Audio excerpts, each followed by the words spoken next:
Hi everyone, I'm JD. Welcome back to my channel. So part 2 of the Make a Junk Journal with Me series. We're making an envelope journal. Part 1 we made the cover for this journal, and now in part 2 we are going to put the pages together, or cut them to size, fold them and that kind of thing. Part 3, in the next video, we will actually arrange them, and I'll talk about placement and how I decide which page goes where, and we will also bind it. So in this one, first of all, well, I'll link below as well the intro video to this series in case you want to, you missed it. That just goes through all the materials you will need, and also the cover video, and it will show you the pages. And this is the one that I'm pretty much making. This is my personal wallpaper journal, and I filled up most of it and love it. So that is my template, and I also just have pages here, and this is what I'm going to be referring back to as I make the journal. So the first page we have is the piano paper page. So I love vintage piano paper. I've already sewn around this. I glued it to coffee dyed paper just using a normal glue stick, Bostik glue stick, and that will be my front page because I love the vintage wallpaper, and then the first page is vintage piano paper.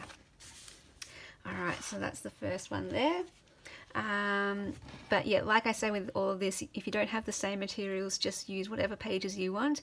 Just choose 25 papers and you're good to go. So yes, the people who got the actual kit to make the same journal as me, you will have this page already prepared.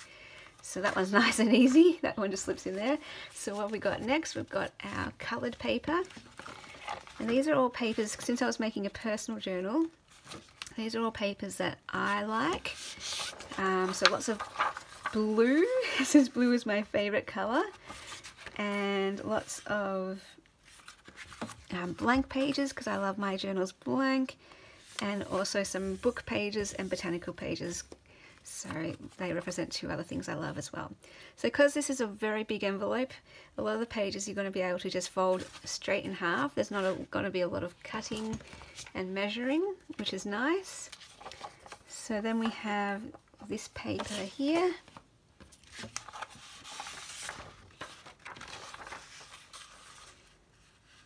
And that one does look like it needs to be cut a bit shorter. In fact, I don't need to do this in order because we are arranging this in the next video. So I can fold these in whatever order I want. So I'll just refer back to my template if I need to figure out what size I need to cut it down to. But most of these is pretty self-explanatory, or easy to see. You just fold it in half. This page was some note paper that I thrifted from the op shop, and it was already in half, so that's nice. A black page, just for something different. Looks great with a white pen. Then I got some of these note papers, again all from the op shop. I love looking for note pages, and I hope this gives you some ideas of what to look for, how to get that eclectic junk journal variety. So this one is vintage music paper, and I had to fold it for the people who were getting the pack so it could fit in the envelope. It was a very large page. So what I'm going to do, I'm going to trim this down a little bit from the top, and I'll trim down this edge so I'm not cutting off anything.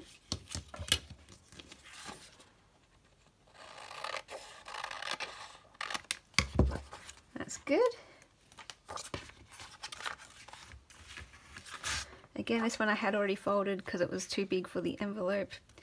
And I'm going to trim off the bottom so I can keep the top part with the interesting writing.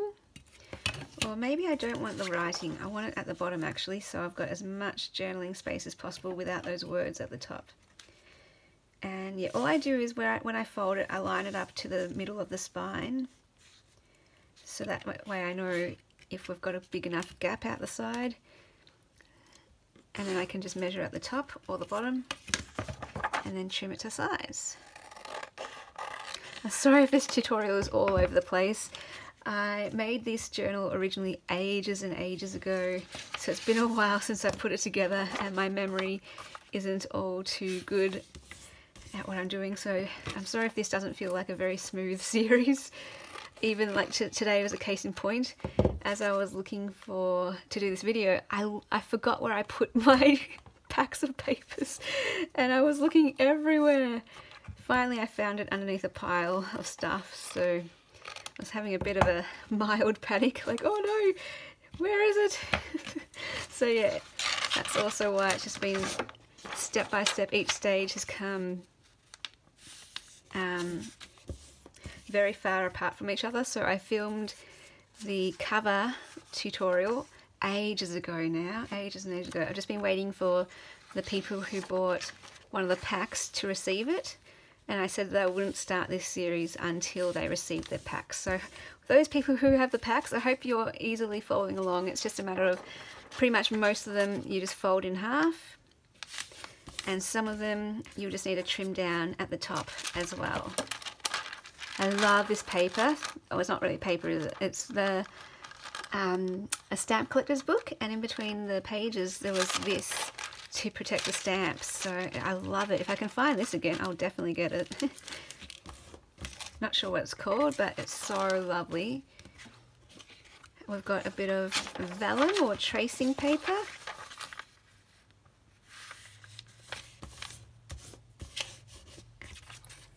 And then we've got our just plain blank white pages. Do not be afraid of plain white, people. It's wonderful. It's a blank canvas that you can do anything on and it just adds that variety to your pages. So now I've got some coloured paper, some mauve and some blue. Alright, this is the great thing about having a big cover to work with. You don't have to do much trimming down. So this one I will need a trim. Oh, actually I've already got one of those, so I know that this way I'm folding it this way, but for this I want a bit of variety and I want to fold it lengthwise. So if you have note papers, you can rip off or grab two of them, fold one vertical, fold one horizontal, and that way you get, you stretch it further, if that makes sense. So even though it's the same type of paper, you get more variety just from that one piece, which I love. Because yeah, I love how the lines go horizontally there, or vertically and then horizontal here. So same with these ones here. I've got two of each. So one will go vertical, a vertical fold, so that the lines are horizontal. And this one I do want to leave the numbers on there. I think that's cool. And because these are lined, I don't actually need to measure, so that's good. I don't have to rule a mark. Whereas this one I'm going to fold this way. So you fold it the horizontal way. Now I can see that that is uneven. It doesn't matter too much. Uneven is fine in a junk journal, but I just want to make it even. And then I've got these beautiful pages, these note pages with the bird on it. So again, I've got two. One I'll fold lengthways, whatever that word is. And I'm just going to measure about here for the top. Beautiful. And then this one I still want to catch the bird again. I love how it's double-sided, and I will fold this in half all the way. Cool. Again, I don't mind ripped edges in some junk journals, but this one I just want to have it all nice and clean edged. In fact, I just want to get it right on the edge of that line, of those lines.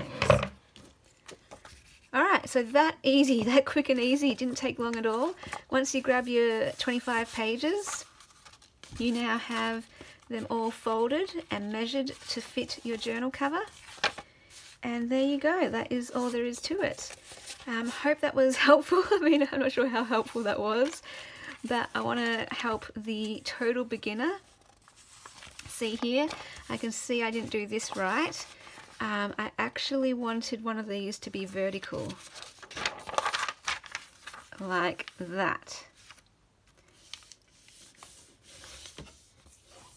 So that is okay. So it just gives it the difference. And I don't mind that it has a fold there. It's totally okay. So that's the great thing about junk journals. It's just anything goes. Reusing things, secondhand things. Most of these papers were from various op shops. And I especially love the vintage music paper and the vintage book pages and vintage piano paper. Alright, so there's our 25 pages all ready to go.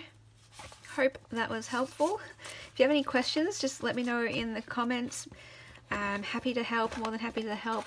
So in the next video we will go through arranging them, and I'll just give my own thoughts about how I arrange pages, but really you can just do it however you want. But if you want to see how I do it, that can be a good guide for you. I was thinking of also putting together some more paper packs if anyone is interested. They won't have the exact same papers in here, but I made some junk journal kits a while ago, and it had ephemera in there too, but I thought I'd just make ones with paper. So for example, this is a journal made with my favourite papers, or some of my favourite papers. If you're interested, just let me know. Also this one, if anyone wants this, I was going to have it made as a journal, but a lovely lady bought the cover, and so I had these pages left over. So if anyone would like to make their own envelope cover and wants the same pages as what we're doing here and the same pages as me, or you just want a bundle of pages for a project, let me know. Happy to sell these as well, since I already sold the cover. And I could make another cover if I wanted, but I don't have any wallpaper left, so this size. So yeah, let me know. Happy to help out, and happy to yeah, I don't know, I just love whenever I have a favourite junk journal, I want to do things the same way they do them, and have the same papers they have. So if you would like the same, let me know and we could work something out. Just email me or contact me in one of the methods below, and I'll see you guys in the next video where we will do the binding. Bye guys!